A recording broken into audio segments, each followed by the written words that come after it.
You were in Nvidia before it was cool. You were buying it at $4 back in 2014. You rode the wave on this particular stock, Cathie, to 330 back in 2021. But the recent rally, you've missed, because the flagship ARK Innovation ETF, you sold out of your main stake back in January. Why? Yes. So if you... we're very positive on Nvidia. We have been very positive on Nvidia. We bought it down when it hit nearly $100 in the fourth quarter last year. And then it tripled as some of our other AI-oriented stocks stood still. So, we're looking at, believe it or not, many people do not believe this about us. We're looking at relative valuations of names in the AI space. And we were looking at Nvidia at 25 times sales, which is where it is. And Tesla, which is probably the biggest AI story out there, is at 6 times earnings. UiPath yesterday, not earnings, 6 times sales. UiPath yesterday reported it is a beautiful AI play. It too is at 6 times sales. And as far as Nvidia goes, there are a few reasons we take some pause. It still meets our minimum hurdle rate of return, so 15% at a compound annual rate over 5 years. And so you'll see it in some of our more specialized portfolios. Yeah. We're looking for the better values. But the risks to Nvidia would include cyclical. When I hear shortages about GPUs or anything, I begin to think about the cyclicality of a group. Competition. Tesla is coming up with its own chip. Meta Platforms, Google, their own chips for more specialized large language models. And then the tech itself. We're learning from Meta Platforms, the Llama model is able to do with less computing power, but more data. Yeah. It's able to deliver better models. So there are puts and takes here, as there always are. How many frustrated investors have got in touch with you via Twitter or the other forms in which you connect with your own purchases or the ETFs? I mean, there must have been a lot of frustration that you kept it in some funds, but not the main ARK ETF. Well, I'll tell you what has happened mostly is people who understood the Nvidia story. We were pounding the table on it on 2014, really till 2021.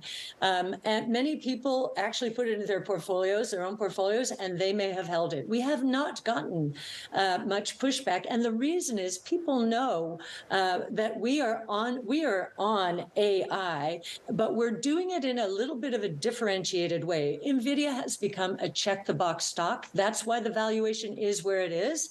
But we are looking for those plays that have not only the vision from management team point of view and broad distribution, but also proprietary data and AI expertise. So we're just pivoting to another set of plays that most people have not discovered yet, much like they did not understand that Nvidia was an AI play really until very recently. So Palantir you mentioned, or UiPath you mentioned, Tesla you mentioned. There's actually quite a few, though. It seems relatively limited overall AI-focused names that you have. Am I missing something there? Are there far more AI exposure within your flagship fund, or are you really just deciding that there are going to be a few key names that you back?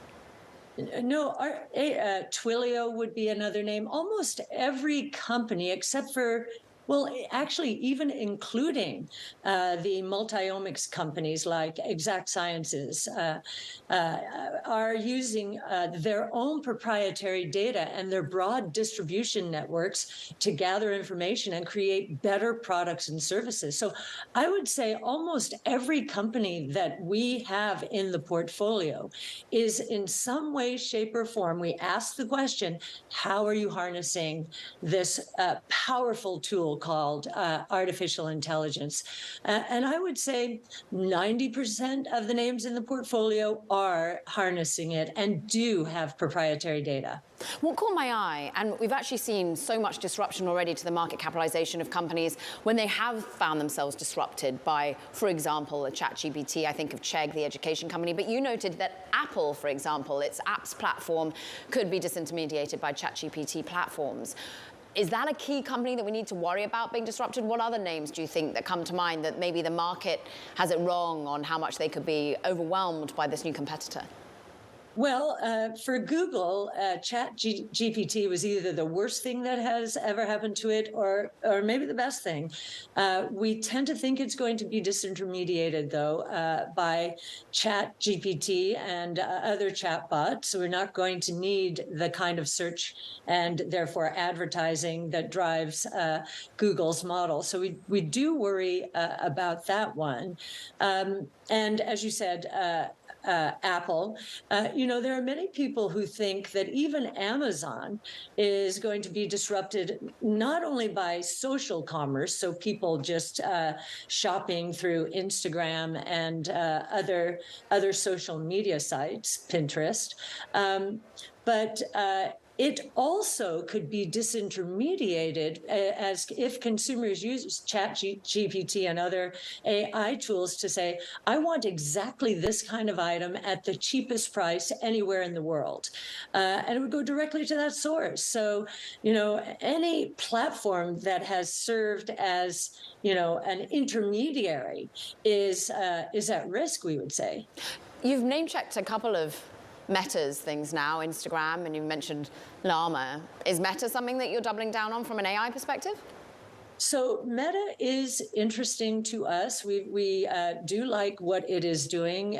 We love its sophistication and the fact that Mark Zuckerberg is now prioritizing artificial intelligence as opposed to the metaverse, which was really what he was focused on last year. So yes, we're interested in Meta's play here. We don't have it in the flagship portfolio. We do have it in other portfolios. We're speaking with Cathie Wood, CEO, Chief Investment Officer of ARK Invest. Just to go back to where we started in Nvidia, is there any entry point that gets you back in? You've actually been selling out from some of the other funds a little bit, perhaps with the profit you've recently taken in the run-up in the last couple of days. Anything that, despite its heady valuation, make you go, okay, it's not going to be disrupted in the way that we were worrying. We're not going to see the supply chain wreak havoc? Anything for a price, I would say. If this cycle were to worry, we tend to think we're going to have a harder landing than most economists do. If the cycle were to hit it, and Nvidia surprisingly gets hit very hard by cycles because the inventory buildups, and I would say we're in one of those right now, are so spectacular. If we have a combination of a correction and the recognition by the marketplace, perhaps, that some of these models don't have to be as large and don't need as much computing power as more companies use more specialized models. You get the confluence of a reality check. Nvidia is just a very powerful company. They are so exquisitely positioned in the space, but you're paying for it now. But having bought it at $4, how did it make you feel in your stomach when you saw 180 billion added in one day, like it did yesterday? Well, the frustration yesterday was another one of our AI plays, UiPath, reported a quarter and revealed some products, AI products, and really opened the kimono a little bit more in terms of what it is doing on the AI front. And it's going to be one of the most interesting plays out there, I think. It was down 10% after beating numbers because it talked about the economy being somewhat variable, I think is the word it is using. It was focused on the macros, and that's what analysts focused on. Now it's having a good day. It's up about 10% today, I think. Yeah, up 9% on the day. So you didn't feel any frustration about Nvidia. You were more focused on UiPath. Of course. And we publish our trades at the end of every day. And you'll see we bought UiPath in almost all of our portfolios, ARKK, ARKW, ARKF, ARKQ.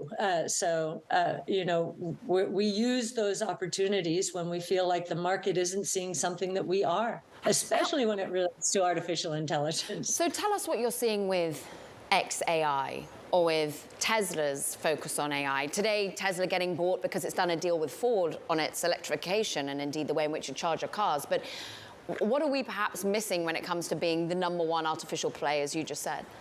Yeah, yes, the autonomous taxi network that we believe Tesla is building.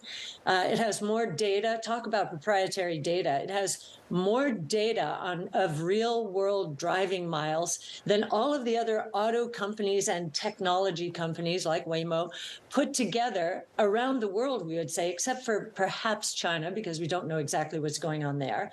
And we do believe that the autonomous taxi platform opportunity is a winner-take-most opportunity.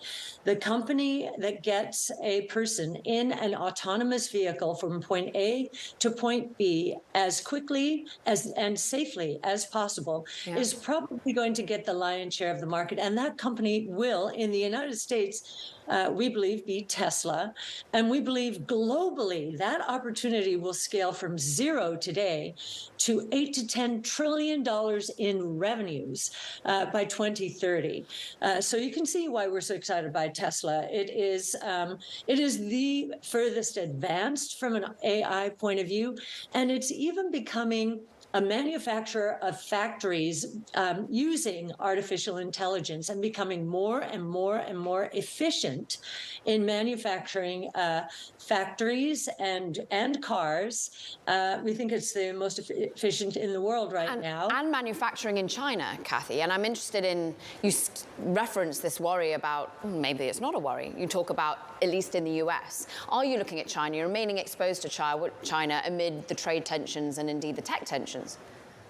Yes, our history with China after COVID was we plowed in during COVID because we liked what China was doing from a monetary and fiscal point of view. They were not overdoing it. And then, of course, we entered the period starting in November of 20, where, managements were basically banished from their companies, and there was one restriction and regulation after another. And so we've pulled away quite significantly. Common prosperity, it seems, means very low profit margins and services that reach into tier 1, tier 2 cities. So JD Logistics and JD, we have some of that, but we have minimized our exposure until China basically seems more inviting to capital once again. Let's talk politics closer to home. The debt ceiling, many would say debacle, debate, deal still not done, default being uttered. What do you think about that? Are you worried? With our 5-year investment time horizon and having been around this block a number of times, we know they're going to come to a deal. They are not going to deprive government employees of their paychecks, Social Security, so retirees of their paychecks. It'd be politically disastrous as we're heading into this election year, and already the field has heated up so significantly. So they're going to get through this. It's a very short-term phenomenon. It might be a short-term fix. And hopefully they do get serious about this at some point in time, but we don't think now is the time. We're speaking with Cathie Wood, CEO and CIO of ARK Invest. You, of course, have been really frustrated yourself with the Federal Reserve. You've said, in particular, inflation is something they shouldn't be looking at. You still think that there's deflation out there, but then when we get a CPE or PCE print like we did today, the personal consumption expenditure, 4.4%, is that still, to you, the wrong data to be looking at, or you think deflation is coming after this swiftly? Yes, I think when history books are written, we'll look back at this period and we'll see the sharp rise in inflation, which was caused by massive supply chain, really supply shocks from COVID and the war in Ukraine. And you will see, sharp increase, and it feels like it's so slowly coming down. But when you start looking at these charts in history, this decline will look very like it was very rapid, and we will descend into deflationary territory. Don Luswin wrote a piece, it was an editorial in the Wall Street Journal, I believe, about this. And I think the Fed is going to be blamed for sending us into a deflationary period. Already we're getting negative signs for guidance. Home Depot, its same-store sales down 3 to 5% for the year now they're expecting. We got GDI, which is the other side, so gross domestic income, which is the other side of gross domestic product. And they need to equal, but they're at a record gap right now. It's been negative, so in recession territory for the last 2 quarters. And I think many companies are going to feel a hard landing, and it's going to come both from units and prices. I think more and more companies are reporting this on their earnings report. These economic statistics that take all the oxygen out of the room are hugely lagging, and they're not even getting it right. If you look at the digital world, gross domestic product that statistic was devised in the industrial age. We're in the digital age right now. Yeah. So we pay more attention to gross domestic income, which tends to be more accurate as we're seeing these inconsistencies.